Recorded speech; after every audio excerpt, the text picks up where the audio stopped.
Hi and welcome back. As we now are at the beginning of 2022, and my New Year's resolution, well, one of them at least, creatively, is to do a lot more sketching, both indoors in the studio and outdoors plein air.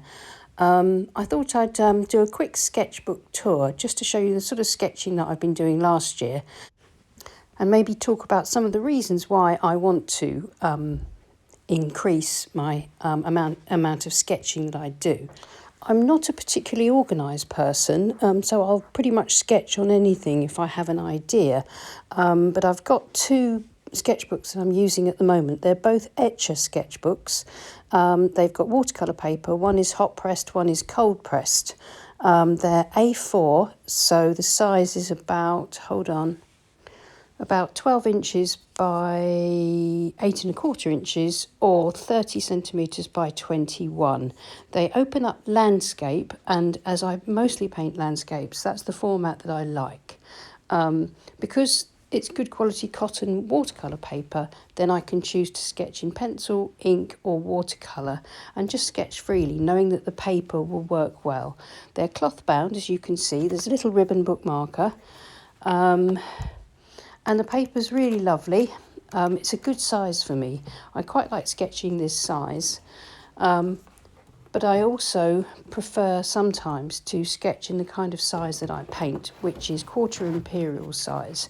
So this A3 display book holds my sketches when I sketch in a larger format. You can see they've got clear plastic sleeves, so I can keep all my sketches together sort of neatly tucked out of the way, and I can come back and refer to them as and when I need to. I can also keep smaller sketches or paintings here that have been experimental. So it's a really nice way of keeping and looking after larger drawings that aren't actually in your sketchbook.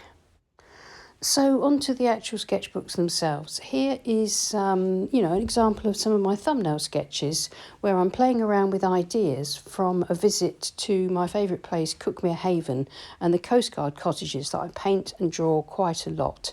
So I'm trying out ideas for a painting here by sketching little thumbnails to try out slightly different compositions, and then going a bit further and doing a full-on watercolour sketch to test the composition that I like even further. Other types of sketching I do will be very, very similar, where again I will try tonal sketches. And here I ended up with this sketch of a friend of mine bird watching out of the window, and it's literally painted just using the tones.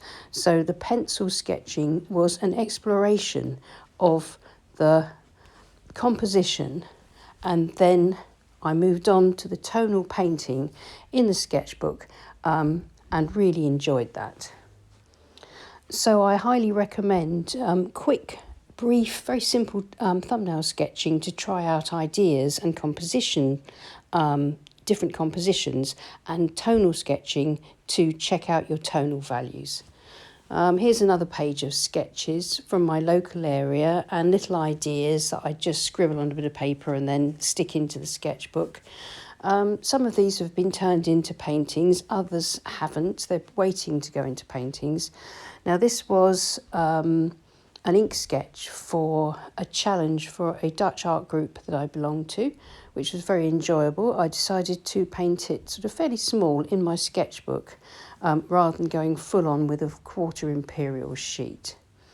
And here we have more sketches. This is the Etchr Arundel. I turned that into a few different paintings, and more local sketching, ink sketching, and then ink sketching with a little bit of paint wash over it as well. I also use my sketchbook for swatching out new paint.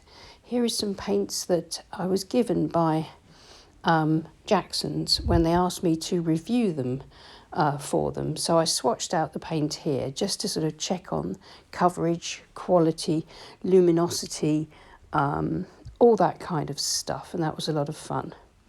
Now this sketch was turned into a full-size painting that I was very pleased with of the Thames foreshore, and it was quite a complicated scene, so the sketch was incredibly important to make sure that the scene was balanced and that I'd simplified it sufficiently for the painting to work.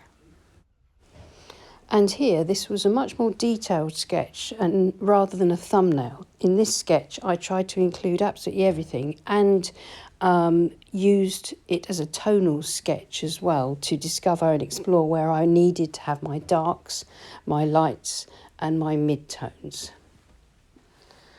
Other types of sketching that I like to do is just literally trying out ideas, taking little notes and sort of so that I can refer to them later when I come to try a larger painting, sort of trying to explore different shapes and different styles. These are watercolour paint sketches here, the Coast Guard cottages and a couple of people that I sort of spotted when I was sitting in a park. And this sort of thing is where I'm just trying out rough ideas for some of my urban cityscapes. I really like painting this one. It had this kind of dark sort of film noir style. Working on a sort of complicated scene like this, small in your sketchbook, takes a lot of the pressure off. And I went on to turn this scene into several different sort of versions of paintings. And the sketch really helped me because I was able to get down my ideas sort of quickly and quite small, and so it really helped with tonal values and atmosphere and perspective, etc. When I actually went in and did the painting. Other things that I like to do is plein air sketching. Again, just a couple of trees that I spotted at Cuckmere Haven, just quickly sketched in very loosely, very roughly, and then sometimes I might, want to try out different paintbrushes and different colour combinations and just experiment. Then back to this one that I showed you at the beginning. This is the view from the platform of my local station. So again, trying out different ideas, but taking the composition a bit further with this line and wash sketch. I like this sketch. I'm very happy with the trees, the atmosphere, the bridge, but I'm not exactly convinced by the perspective of the railway lines. I think that needs a bit more work.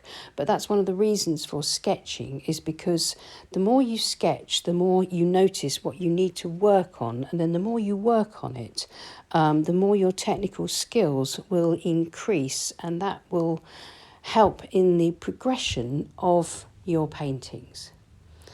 Again, back to a page of ideas, trying out effects, throwing a bit of salt onto the wet watercolour to see what effect that would give me. And again, more sketching from Cuckmere Haven.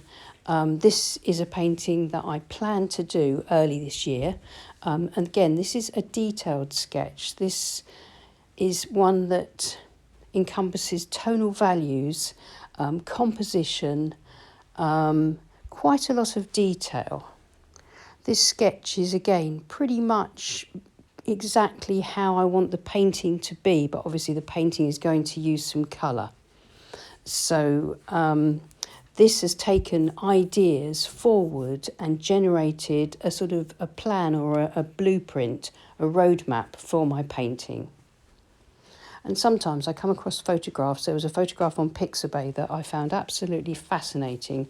And so I will then do a quick pencil sketch of it to record it. And then it's something that I will come back to and turn into a painting when I'm ready.